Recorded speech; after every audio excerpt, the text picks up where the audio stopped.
Can you hear me, or am I still talking to myself? Okay, perfect. Hey, the people I gave the ballots to, you have not filled it out yet, I assume? So, yeah, just fill them out while I talk, so we can get that done, okay? So just fill it out as you would a normal election, you don't have to do all of them.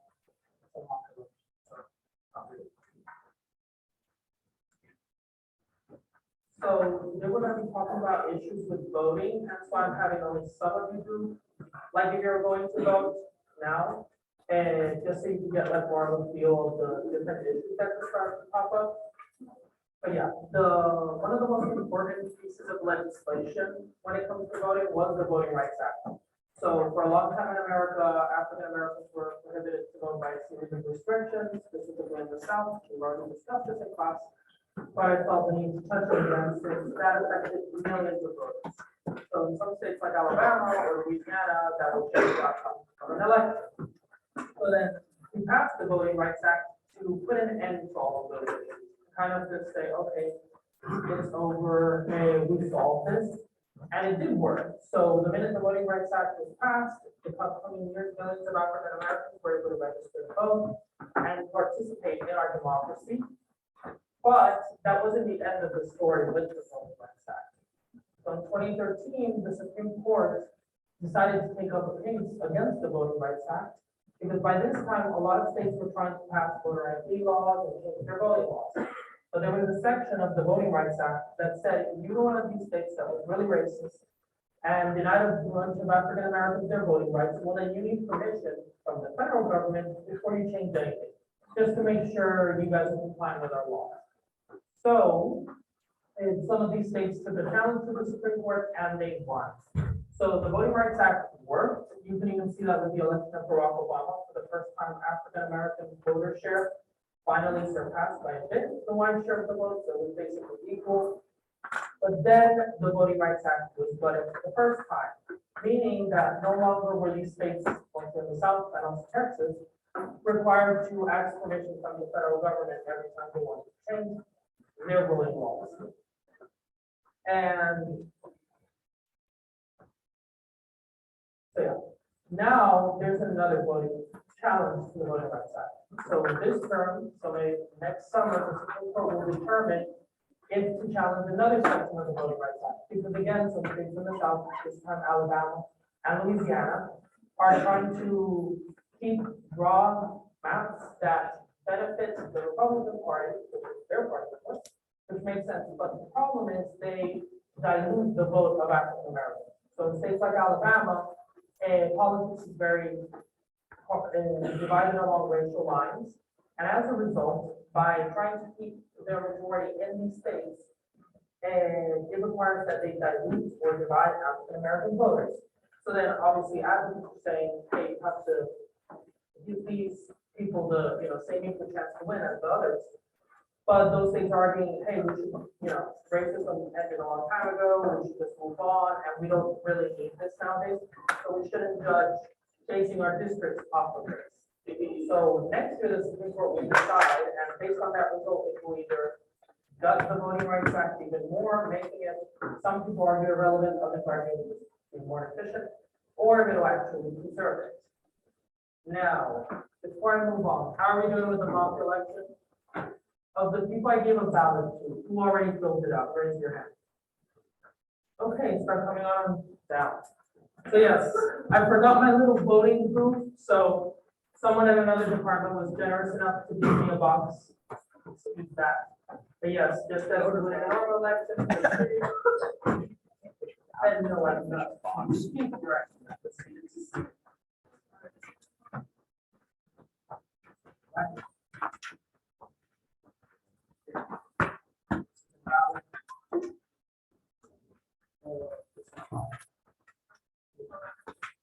This is in black. This is also black. I want to vote for president. They don't want to tell me. Friday. You didn't bring my feet.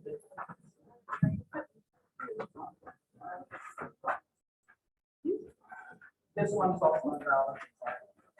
You brought it. You did fill it out, but you fill it out as the rest of it. Go home, thank you. Let's let's see. You also filled it out incorrectly, so anyway. Okay. This is. Did you bring the ID? What? You did not bring voter ID, I'm so sorry. You. This is right, you have ID, wow. You don't have ID, what is it, for the requires it. You have no ID. I told them to bring ID, not all of them though. You're too late to pull already, I'm sorry. So great, what went wrong? Okay, raise your hand to participate, obviously, but what problems were very obvious that, what happened that? Like, there's only like 4 in there that are good, and I'm not too sure about one of them. So what went wrong? I heard someone over here mention. Yeah, a bunch of people didn't bring IDs, even though I told them. I didn't inform all of them, but I, it's kind of implied they should know. Another problem that was encountered, what was it? Other than the voter ID thing. Looking, some of these are blank, that was due to a lack of time, that would obviously not happen in a normal election, because you have plenty of time to think beforehand. But a lot of these were just wrong because instead of circling in the little box, they did check marks or squares. Some people voted for multiple candidates for governor. You can't do that, obviously, so it's invalid. Technically, they're all invalid because they didn't sign for their ballot, so they're all wrong. Great. So yes, but let's not go to that level. I mean, technically, none of them are registered to vote in this, and none of them, all the ones that got Puerto Rico ballots are obviously not from Puerto Rico, so they'd all be valid. And that county is not the county they belong to, so they'd all be valid by just, going down to the last straight line. But yeah, if you notice, Stephen got here too late. The polls had already closed, so I sent him home. A lot of people didn't bring voter ID, and a lot of people marked incorrectly or just decided whatever, it's not worth it. I'm too short on time. So then there you can kind of get an overview of the different problems you can face, especially with time, because I didn't give you a lot of time to like decide, oh, come on down and pay. So a lot of people just kind of left things in blank. And the other thing I noticed, nobody indicated which party they would vote for, even though they voted for the other candidates. Because of course they know I'm not the government. I'm not, this isn't confidential, I'm gonna see the results, so they probably felt like, oh, I should have marked it. Yeah, did anyone who voted want to share anything else I missed? Of the ones that I put come down here? Did anyone I give a ballot to not come down here? So yeah, what might have not been so obvious though, is that half the ballots were from my home place of Puerto Rico. And so they were a bit different from your normal ballot. They didn't have, those were for the 2020 election, but they don't have president on them, obviously, nor senator. In Puerto Rico, you only get one representative that doesn't get a vote. And that's the case for all the territories. So the US has Puerto Rico, the US Virgin Islands, American Samoa, Northern Mariana, and the Pacific. So 3 islands in the Pacific, 2 in the Caribbean, and Washington DC, our capital. And all the thousands of residents, and in the case of Puerto Rico, millions that live there, don't have a right to vote for president, don't get a senator, they each get a representative in Congress and that state. And I'm not too sure about DC, but I am very certain that all the other representatives do not get a vote in Congress. So they are basically just present there to talk, they don't get a say in anything. Meaning, like me, from Puerto Rico, we don't get a say in anything at the federal level, in all honesty. And so this is bad because this is over 4 million people. I picked half of the ballots to be from Puerto Rico and half to be from Oklahoma, because Puerto Rico has over 3 million people, which is more than 20 other states. It trails Oklahoma by like a few hundreds of thousands. At one point, we were pretty much tied, which shows you like the big impact this alone has. But the people that live in the territories aren't the only ones that can't vote. So as you know, in the US, prisoners can, for the most part, not vote. If you're in prison in all the areas that are blue and everyone's protected, well, you don't have a right to vote. The only 2 states that ensure that are Vermont and Maine, and not even all the prisoners there vote because, it's a hassle. And back in Puerto Rico, all the prisoners vote, and it's just a normal thing, and that's the case in a bunch of places. But not only that, once you get out of prison, if you're a felon that's been convicted, that means in 2 states at least, you lose your right to vote forever. In Kentucky and Virginia, you're convicted of a felony, that's it. 30, 40 years passed from you murdering your uncle who abused you, and you never get to vote again. No, so. And then a bunch of other states have a lot of rules, and it's really a hassle for people once they've completed their sentence of 20, 30, 40 years for whatever crime that they committed. They end up just deciding, or by pressure and puts on them to not try to cast their ballot. This affects roughly over 4.6 million other people in the US, which is 2%.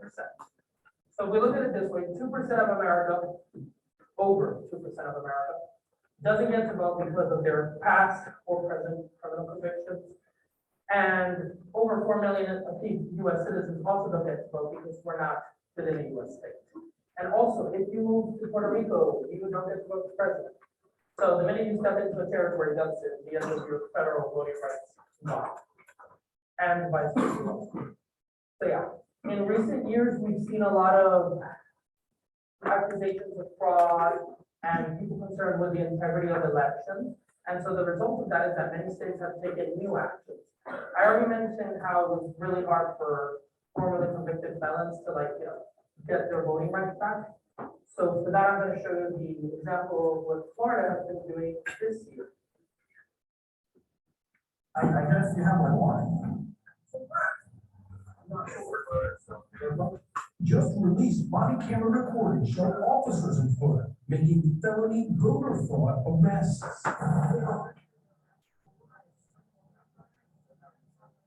In all, 20 arrested following a statewide investigation into individuals who the state say voted, even though they lost their civil rights and could not vote because they've been convicted on either murder charges or a sex offense. They have a warrant for voter fraud, okay? One Oliver was one among many who's confused. Yes, she had served 19 years for second-degree murder, but she wondered, how could she be under arrest? Florida had passed an amendment giving most convicted felons the right to vote after being released from prison. She applied and was seemingly granted the right to vote. She and others were even issued voter registration cards by supervisors of elections. Well, that's the thing. I don't know if that's what happened with it, but you do have a warrant. Last year, Florida Republican Governor Ron DeSantis created the Florida Office of Election Crimes and Security. I don't think there's any other place in the country where you should have more confidence that your vote counts than in the state of Florida. Critics charge the crime lies not with voters like Tony Patterson, who served more than 6 years behind bars.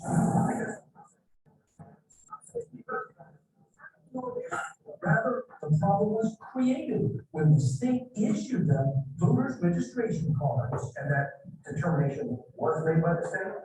Absolutely. And she got a voter's card? Yes. And she went and voted? Absolutely. And then afterward, they came forward and said, you violated the law. 2 years later. Nathan Hart, who served time for a sex crime, is now among those accused of voter fraud and fears being sent back to prison. No. Myself, suicide has never even been a thought seriously in my mind. But there's a lot of days when I secretly wish for it, right? And I just don't wake up. I don't want that to do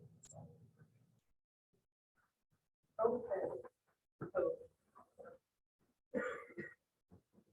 Okay, so that kind of gives an idea of the problems that are starting to arise, especially nowadays when felons get their voting rights restored. And in this case, we see the state of Florida told all these people, hey, you can vote, everything's good. They voted, and years later, they're like, oh no, we couldn't have done that, so now you're going to prison. And they face, if convicted, 5 years in prison and a $5,000 fine. I know already one of those cases, a judge threw it out to the person free to go, because the state after all told them, hey, you guys can vote. And then did a U-turn, which is pretty unfair. As you all know, if you went to vote this weekend or just in general, obviously felons and people in the churches are the only thing. There's a bunch of different steps you have to complete in order to be able to vote. So in order to vote in the state of Oklahoma and a bunch of other states, you have to register. So many states have automatic voter registration where you're just already registered the minute you have the ability to vote when you turn 18. But in our state of Oklahoma, obviously you have to be registered. I know of people that didn't register to vote, and as a result, the deadline passed and they didn't cast their ballot during the fall. And that happens quite often. Then we have, after you've gone past the registration, is actually sending off your ballot. So a lot of people, for a multitude of reasons, are not present in their county when it's time to vote. I'm sure a lot of you are students. And how many of you voted absentee, mailed in your ballot, or something of that sort? Yeah. And just to get a quick feel, what were the reasons for that? And I don't know, some of you guys want to share. I don't know where my.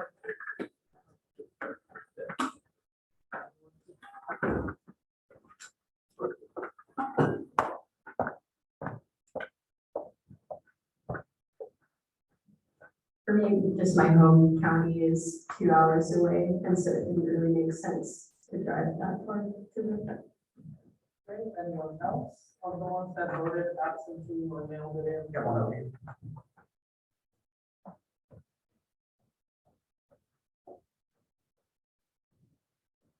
Or to take off of work to be able to go vote, so I took my mail-in ballots, like, I think I voted. Okay, anyone else? Eric, thank you.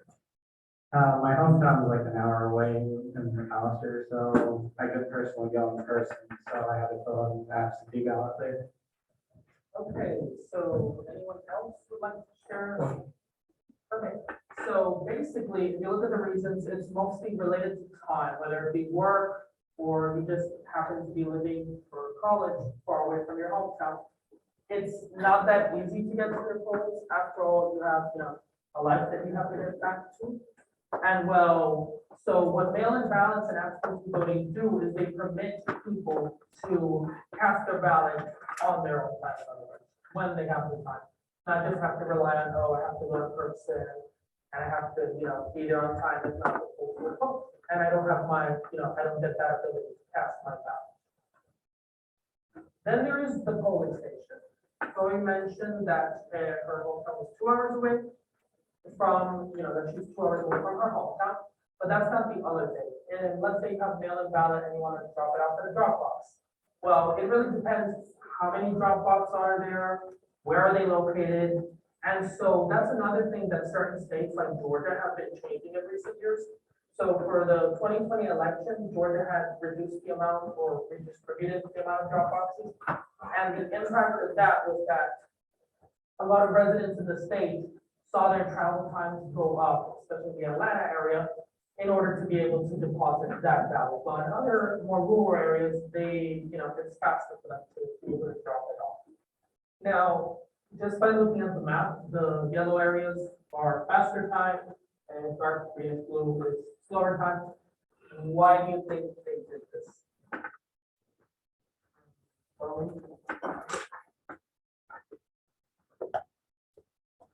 What reason for Georgia change? So the slower areas, like the yellow areas, are primarily around Atlanta, which we've seen in previous elections tends to lean more Democratic, has a higher liberal population, higher population of people of color. And so that disproportionately affects those voters and favors rural Republican voters. Yes, anyone else want to share any thoughts on that part? Well, yes, basically that's it.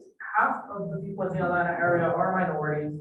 So by being an area concentrated of minorities that tend to not vote for the party that's in power, that benefits them to, make this harder for those people. And so the intention of these states isn't to stop you from voting, it's to make it harder for you to vote so that you give up.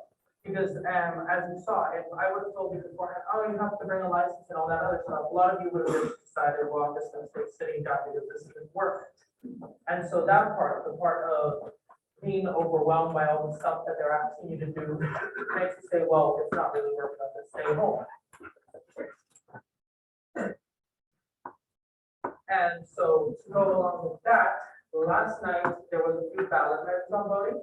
One of them was Nebraska. Nebraska voted overwhelmingly to require voter ID. So Nebraska will join all those states that are in dark blue, where you already have to take an ID here in Oklahoma, you have to show ID, even in Puerto Rico. And so this is another thing, because depending the state, they're more flexible or more strict. Certain states will be like, oh, if you don't have a license, you can just show us the passport or, multiple bills of your water and electricity, and like, that's fine. And the reason for this is because if you forget any of these documents, especially in Nebraska, which just changed that law, I'm sure there will be people in Nebraska who in 2024 will not be aware that they had to bring their driver's license because of the, 10 years they've lived there, they never had to. As a result, they'll be told, get the driver's license, or, you just can't cast a ballot. They might also tell them, oh, you can cast a ballot, temporarily, and then we'll get it sorted out. But the point is, this will be another barrier, another little block in the way of you being able to cast your ballot. And it's debatable whether all these voter ID laws, changes in home laws, and other stuff are truly necessary. Brings us to the consequence. So in elections that are very divided, as the last night and the election, previous 2020 election and 2016, usually things are being decided on 50-50, margins, they're right there. So hundreds of thousands of votes in one direction or another will determine, who wins, as will be probably shown today or at some point of the midterms. So then in the 2020 election, 81 million voters provided, 74 million for Trump, and 80 million chose to stay home or encountered all these difficulties and just decided, what, this isn't worth my time, and left. So of those 80 million, the vast majority just chose to stay home because they felt my vote didn't count. It doesn't matter who I vote for, it won't make a difference. And in many cases, they actually, especially if they're swing states, that's wrong. And then, so a lot of people that personally chose, it won't make a difference, so why bother? But then there's also a huge chunk, millions of those people who couldn't go because they have work, they have kids and other stuff to do, and that will always be more important than just going to cast a ballot, because that affects you directly in your day-to-day life. So you can't just get up and leave the kids to go provide an income, because that's irresponsible. And so if you make the system more flexible, give people more time, more alternatives, and start removing some of these barriers, millions more will show up for every election. And that will inherently benefit the system. Because at the end of the day, it does not matter who Puerto Rico votes for. Oh, Puerto Rico's Democrat, oh, Puerto Rico's Republican. I don't care. I'm from Puerto Rico. The point is, we should be able to vote for whoever we want. And if you don't like that, well, maybe you wouldn't like if Oklahoma couldn't vote. If Oklahoma didn't have anyone in Congress, they just had a representative, and other states talk with you as if you're beneath that, because that inherently is wrong. So then, the point here isn't, oh, who are all those millions of people going to vote for, and then help Trump win or Biden win even by, that doesn't matter. At the end of the day, what we want is millions of people to show up, because that is a reflection of reality. And at the end of the day, our democracy has to respond to what people want. So if they can't show up or won't show up, then that's not really a reflection of what people want. And so we start losing trust in the system. And to kind of point that out, how these policies literally will increase voter turnout. If we look at comparing us to other countries, we have pretty low turnout. If I was to put Puerto Rico up there, Puerto Rico always has higher turnout than the US because it's more flexible, less rules, it's easier to vote. So we have a tradition, and in Puerto Rico, voting is an election day, so the day's off, so you have an excuse. And so in many of these countries, they have a lot of those policies, but also if you look, the US voter turnout was 62% in 2020, but of the registered voters, 94% went to vote. So using that assumption, if the vast majority of Americans were flat out just from the bat when they try to text it, hey, you can go vote, you're already registered, our turnout would probably skyrocket, as that's the case in many other countries. If we start removing these barriers, the voter share will rise. And so yeah, and the difference is 30 points, which is a lot. Now to kind of reinforce, I guess, the reason. As you've probably already heard from your first lab, not every country on earth has the same rights and benefits. So the US is part of the 20% of the world where your vote truly matters. And 42% of the world is like kind of shady in some aspects. And 38% of the world just flat out, it doesn't matter, or they don't have elections. So yeah, the other reason you should go out to vote is because you have the ability to exercise that control. As someone who's Puerto Rico, we don't get a senator, you get a senator. So if you can do it, and there's not these major roadblocks in your way, it's just, oh, I don't care. You should really reconsider, because other people would gladly go to cast their vote for a senator, no matter who it is, but they can't. And in other places, they just do not have control over their own government, rather the government tries to exercise control over them. And finally, the main point I want to get across. The main reason people say I don't really care. And again, being registered to vote, being prepared to vote, knowing how to vote, does not mean you also have to vote. It doesn't also mean by sovereignty valid people are going to vote down to 21. It doesn't mean you have to, if you just want to vote for like, I don't know, whoever's governor, you can go do that, there's nothing wrong with that. And also you don't have to go every single night. It's not like you're, tied to yes, you have to go vote always and forced to. But rather you should be registered and prepared to vote.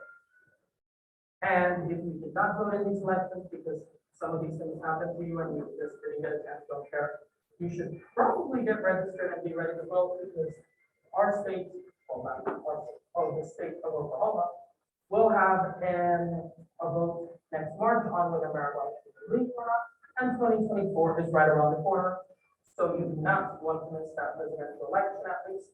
Even if you choose to write in these nuts as third-party candidate, it does not matter. I prefer you go and write these nuts and then sex from candidate, even though it's wasting it. Then if you just go to the beach or stay at work, So yeah, but the main reason shouldn't be, other people are oppressed and they're so bad, North Korea is so sad, so go vote or else you should feel ashamed. No, the real reason you should go vote isn't just because of democracy and that stuff. It's because the argument of, things will never change is wrong. It is blatantly wrong. In the last 20 years, we've seen how the world has literally gone from a place of extreme poverty, low literacy, people were dying of polio every other hour. And nowadays, that is not the case. Are things still bad? Yes, they are. But the argument that, things never change, they always stay the same, that is, I don't know how to tell you, but it's not true. And a lot of the stuff, including the Supreme Court decisions that will affect the Voting Rights Act, are determined by if you show up, if you vote. Abortion, gun rights, no matter what it is, that's determined through elections. There's just no other way. Yeah, that is basically it. And now, the poll. Set up. So yeah, Have it out of my pocket. So yeah, the professor is getting the poll, but basically for today's poll, I'm asking you guys, what was the biggest barrier you encountered while voting, or what do you think is the biggest barrier? Is it people like in the territories or felons, former? Hey, Gardo, I'm gonna take attendance. Oh, yeah. We're gonna do attendance first. Erin's just gonna take attendance first, so pull out your phone, so you can mark this up.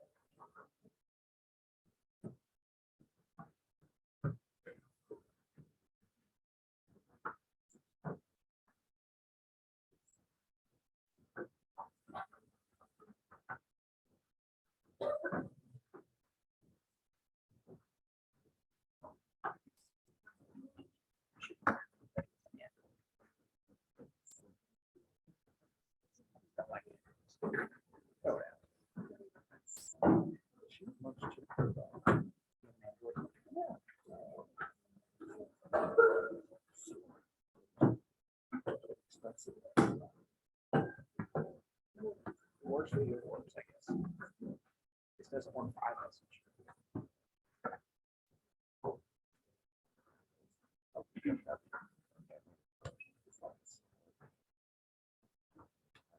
I got it.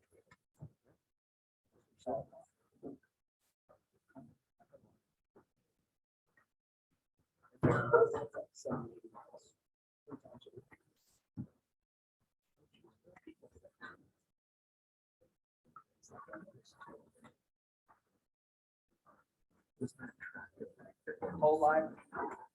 Are you done with attendance? So we're done with attendance, now we're gonna do the poll.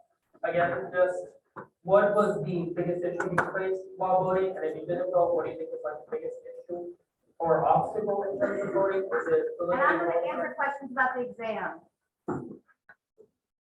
And is it the limited voting rights registration, where the vote is located, or having to, bring voter ID? And then the professor's gonna answer your questions related to Friday's test. Probably stay and not leave.